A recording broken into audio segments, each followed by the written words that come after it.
જય માતાજી। હું રાજુ ગઢવી।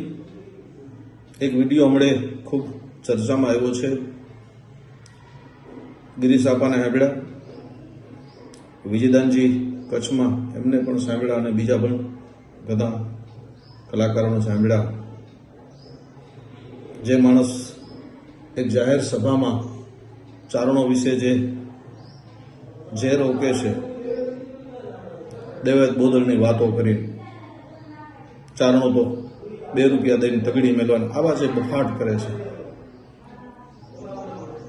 તો એને ઇતિહાસની કંઈ ખબર જ નથી। જોકે બીજી વાત, દેવાયત બોદલની જ્યારે વાત આવે ત્યારે જે સોલંકીની તેગ ઉગામાંથી વીંઝાણી, ત્યાંય કોઈ રાજમાં ચારણ નહોતો।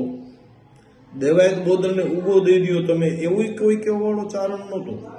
ફક્ત ચારણો તો દેવાયત મામાએ જે બલિદાન આપ્યું એના વીરતાની વાતો પાછળથી કરી કે કેવો મહાન આહિર કહેવાય, તો તમારું અમે ઉજળું બતાવવા હતું બધા ચારણોએ વાતો કરી। ચારણ છે એ ગુણગ્રાહી છે।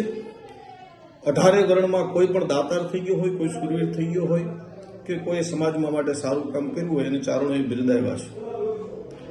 અમારી માતાઓ વિશે જે બોલે છે એને ખબર નથી કે 18 આલમની કુળદેવી અમારી મા છે અને એ બધી જ માતાજીઓ અમારા ચારણ કુળમાં જન્મેલ છે। ખૂનબાઈમાં વિશે બોલે છે,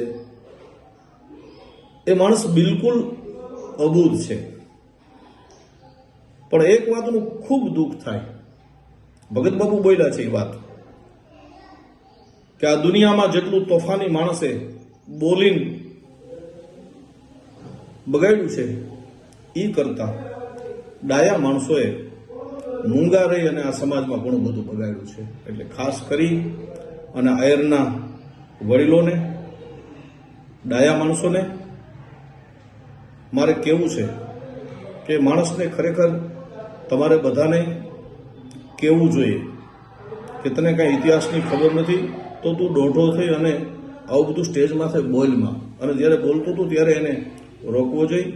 ખેર ઘણું બધું એને ઓક્યું છે, પણ જે વિજયદાને કીધું એમ કાયદાકીય રીતે એની સામે જે કાંઈ એક્શન લેવાતા હોય એ લેવા જોઈએ।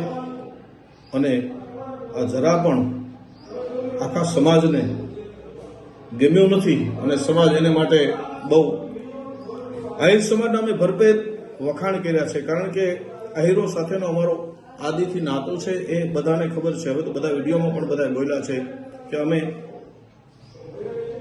આવડના વંશજ છીએ, અમે અમારી જાતને તમારા ભાણેજ કેવરાવી છીએ, અને ભાણેજ વિશે અથવા બેનના સંતાનો વિશે આ ખરાબ બોલવું એ આહિર, કોઈ પણ આહિરના દીકરા માટે હિતાવ નથી। તો આવા મૂર્ખ માણસને ખરેખર સમજાવવો જોઈએ। એટલે ખાસ કરી અને ફરી અને મારી વિનંતી છે કે આહિર સમાજના વડીલો એને ઘરે જઈ અને બરોબર એને ઠપકો આપવો જોઈએ। જય માતાજી, જય ભગવાન।